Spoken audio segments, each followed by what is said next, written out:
Hey everyone, Second Professor here, and in today's video I'm going to be showing you how to soar through the skies of Vatsim, the virtual air traffic simulation network, with confidence. We are going to be covering the full process of flight planning and radio communication that will leave you with the knowledge to complete your own IFR flights on Microsoft Flight Simulator using aircraft equipped with the Garmin 1000 panels. Flying on Vatsim requires a few pieces of software, the first of which is vPilot. vPilot is the tool that allows you to communicate with air traffic controllers on the network. It reads your current session of Microsoft Flight Simulator and mirrors your in-game frequencies with the ones that are connected to Vatsim. Keep in mind that vPilot is the software that works with Microsoft Flight Simulator, and other flight simulators will require different softwares to connect to the network. The second piece of software that I use is Little Navmap. Little Navmap is a great tool that I use to plan flights and create Microsoft Flight Simulator route files, which can be launched in-game. This saves a great deal of time and allows you to skip the hassle of manually plotting waypoints and other information within your flight management system. First, open SimAware in your web browser and search for airports that currently have the T symbol, showing that a tower controller is online. Once we have copied down the frequencies of all our controllers, we are good to start planning a route. Now that we've decided that we're going to be going from London Airport in Ontario to Toronto Pearson International, we can set these two airports as our arrival and departure airports. To do this, open Little Navmap and right-click on the selected airport, and it will give you two options: set airport as arrival or departure. Once you've set these accordingly, the application will draw a straight line between the two airports. This direct flight plan's alright, but it doesn't account for the many low-level Victor Airways used in real-life IFR flight. To add these automatically, we're going to be clicking the Flight Plan Calculation window, which looks like a little seat and magic wand. After we've selected our cruising altitude, Airways, Victor Airways, we're going to click Calculate and it'll automatically generate a new route. Our last two steps within Little Navmap are going to File and export Flight Plan as Microsoft Flight Simulator Flight Plan, as well as Flight Plan and copy Flight Plan route description to clipboard. Launch Microsoft Flight Simulator and go to the world map. Go to your aircraft, customization, and you can set the tail number and the call sign. Mine is November 913 Delta Alpha, and my call sign is Skyhawk 11. Now in the world map page, we can click More, load from this PC, and then select the route file that we generated from Little Navmap. As you can see, it overlays the departure, as well as the route, waypoints, and our arrival airport. Zoom in on your departure and choose a parking location nearby to a runway that you are likely to be assigned to during your clearance. The runway that you're most likely to be assigned to is a runway pointing towards your direction of travel. Now that we're all spawned in, we're going to want to open vPilot and start plotting our flight plan into the Vatsim network.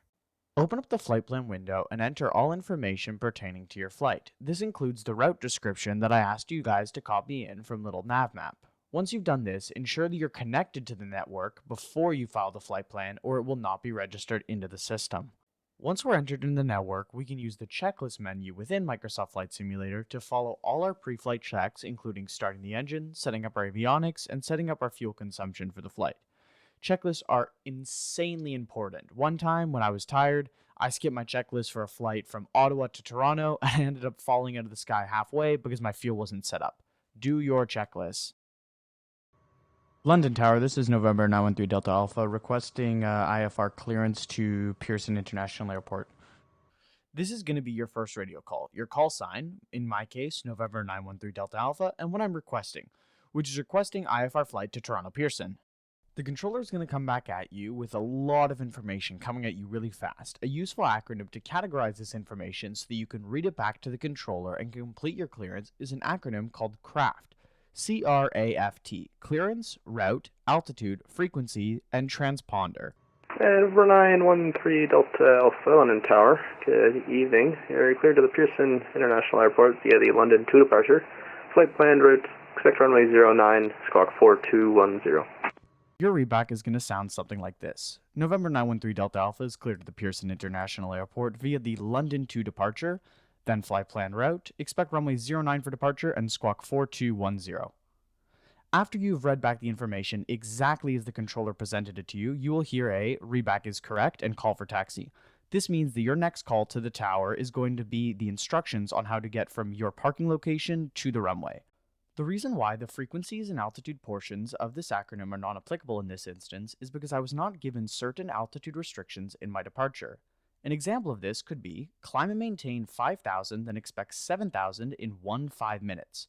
The way this would look on your writing is 5,000-7,000 15M. The reason why the frequencies portion is blank is because the airport only had a tower controller online, and because of that, there was no departure frequency to switch over to. Now that we have all our information, we're going to want to set up a few things. We're going to want to set up our standby frequency to the departure frequency so that we can swap it upon departure. You'll be given an altimeter reading within your takeoff clearance. To adjust it, use the barometric pressure knob to tell your aircraft the exact pressure altitude that it is at upon departure. The next thing we're going to adjust is our transponder code, which is 4210. A transponder helps air traffic control differentiate you from other aircraft and also transmit a constant display of your altitude to the controllers. Next, we're going to be talking about our altitude and heading bug. Use the large dial to go up in increments of 1,000 and the small dial to go up in increments of 100. The heading knob is also crucial to ensure that your aircraft knows what compass heading it is going to be trying to follow when you're in the heading mode of the autopilot. Next, we're going to input the SID, or Standard Instrument Departure. To do this, go to the Procedures button, Departures, and then we're going to select runway 09, which is what we're cleared for, and the London to departure, which you can see under the Departure tab. Inputting this will add a plan to our flight plan, which includes a height to meet upon departure and the direction of flight after takeoff. Turning on the autopilot will automatically hold your roll and pitch. Turning on the heading mode, the aircraft will try to follow the heading bug. This is useful for when you're given vectors by ATC to fly a certain heading. When the CDI is selected to the GPS mode, clicking Nav Mode button will follow your GPS waypoints. An altitude hold mode will hold your current altitude. Using the vertical speed button, you can set your aircraft's upwards or downwards feet per minute. The aircraft will attempt to reach and maintain the altitude bug that you set. November 913 Delta Alpha, ready for taxi clearance. November 913 Delta Alpha, runway 09. Winds are 080 at 10, gusting 18. Altimeter 3013. You can taxi via apron your discretion. Charlie, your discretion. Call me holding short of 09. Taxi via apron at my discretion, Charlie, and then will advise when held short of 09 November Delta Alpha. Once you get your taxiway clearance, you're going to want to Google the name of your airport and a high-resolution taxiway image.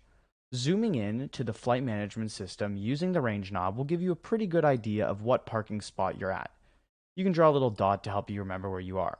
I was given apron at my discretion, meaning I'm allowed to cross this apron, which isn't a taxiway but just a concrete slab, at any discretion that I want, any time that I want, and then taxi via Charlie and line up and wait on runway 09, meaning hold here.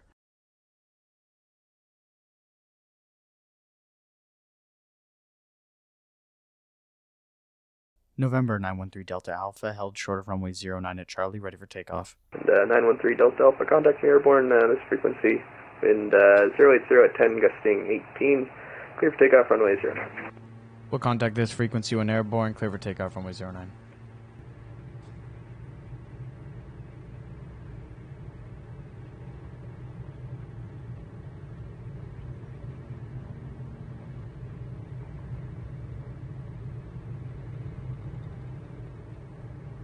November 913 Delta Alpha is airborne, flying runway heading, departing 09.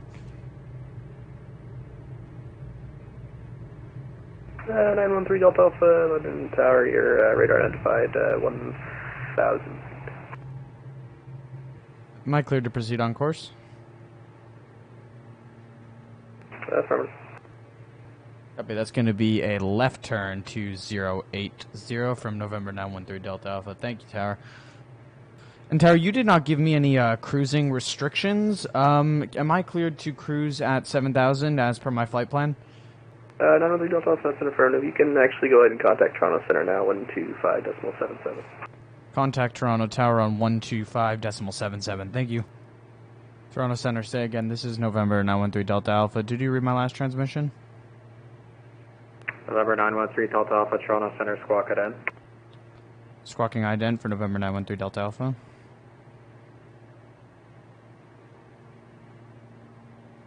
Number 913 Delta Alpha, Toronto Center, you're identified. London altimeter 3013.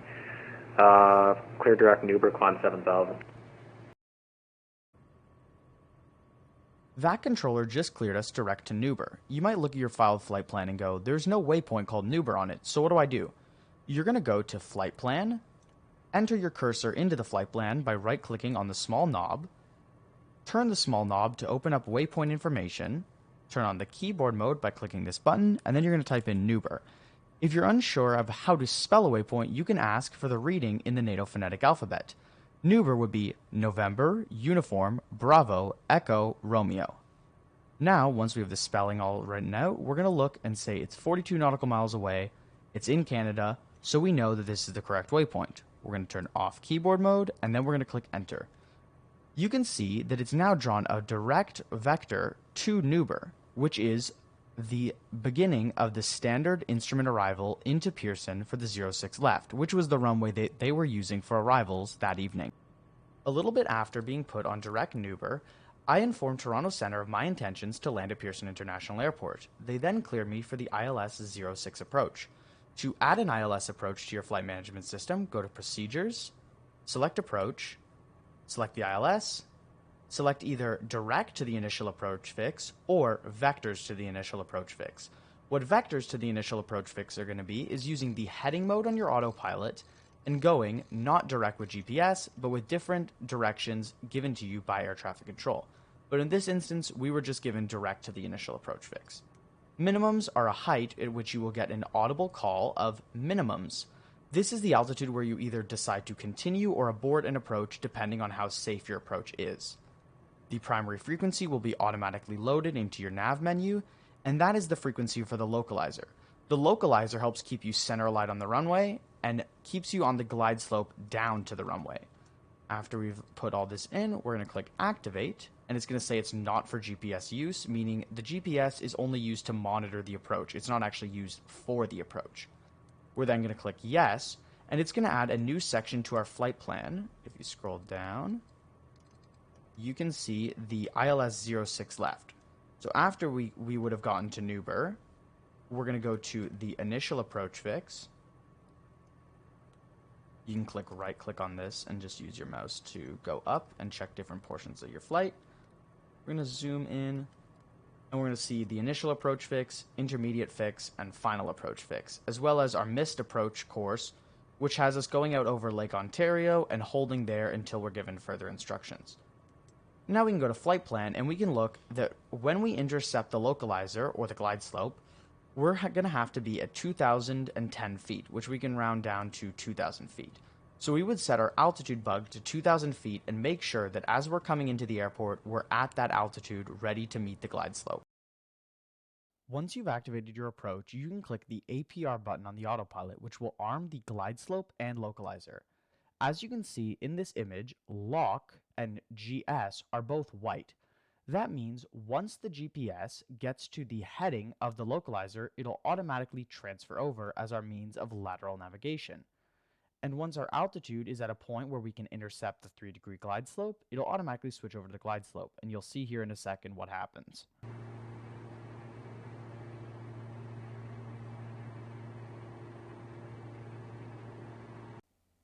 Now that we've intercepted the localizer and the glide slope, you can see the G diamond is in the center of our altitude bar. This means that we are not above or below the glide slope, we are perfectly on it. And you can see on our CDI, a little green arrow has popped up, and we are holding the center of the runway. This is going to account for wind and all other factors, keeping you vectored to the immediate center of the runway. 3 green, 3 green. 3 green, flaps full, pumps on, clear to land. We are go. Continuing.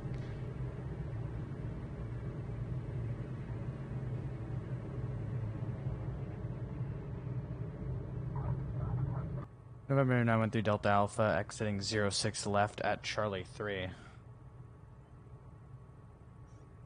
10-3 Delta Alpha, where are you parking tonight? If you can just get me to the closest gate, that'd be great.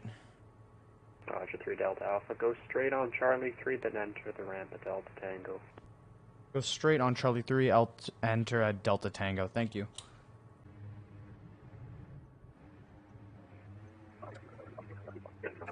Airport, flight to Capita Tree, departure, BEMPA, transition, flight plan route, departure runway 05. I know those first flights are tough, so if any of you guys have any questions, please be sure to put them in the comments, and I'll try to answer them as thoroughly as I can. This video took me a lot of time to make, so if you guys could drop a like or subscribe, that'd be greatly appreciated. Thank you guys, and I'll see you in the skies.